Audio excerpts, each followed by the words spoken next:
మరిన్ని interesting movie updates ని ఇప్పుడు బ్రీఫ్ గా చూద్దాం.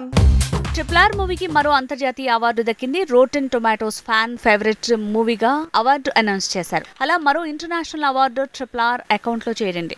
హరిహర వీరమల్లు తర్వాత ఓజీ మూవీతో అటాక్ చేయబోతున్నాడు పవన్. ఇక పవర్ స్టార్ అన్స్టాపబుల్ ఎపిసోడ్ ఫిబ్రవరి 3న ప్లే కాబోతోంది. 10న రెండో ఎపిసోడ్ టెలికాస్ట్ అని తెలుస్తోంది.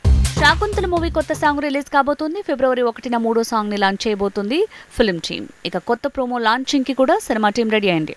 సూపర్ స్టార్ మహేష్ బాబుతో త్రివిక్రమ్ తీస్తున్న సినిమాలో బన్నీ కూతురు నటిస్తోందనే వార్త రూమర్ అని తేలింది. ఫిల్మ్ టీం అఫీషియల్ గా తేల్చేసింది. ఇక మహేష్ తో త్రివిక్రమ్ తీస్తున్న సినిమా సౌత్ లాంగ్వేజెస్ కి సంబంధించి ఓటీటీ రైట్స్ 80 crores పలికేయట. హిందీ రైట్స్ మాత్రం 50 కోట్లని తెలుస్తోంది. సో థియేట్రికల్ రైట్స్ తో కలిసి చూస్తే ఈ సినిమా రిలీజ్ కి ముందే 350 కోట్లు వసూలు చేసేలా ఉంది. యంగ్ రెబల్ స్టార్ ప్రభాస్ తన రెమ్యునరేషన్ ని పెంచాడు. 150 కోట్ల నుంచి 175 కోట్లకి తన పారితోషికం పెరిగిందట. హృతిక్ ప్రభాస్ కలిసి చేసే సినిమా కోసమే ఇలా యంగ్ రెబల్ స్టార్ ఇంత భారీగా చార్జ్ చేస్తున్నాడని ప్రచారం జరుగుతోంది. మహేష్ బాబుతో రాజమౌళి తీసే సినిమాకు షూటింగ్ డేట్ ఫిక్స్ అయింది. మార్చి 30 నుంచి ఈ సినిమా సెట్స్ పైకి వెళ్తుందట. రెగ్యులర్ షూటింగ్ మాత్రం దసరా నుంచి అంటున్నారు.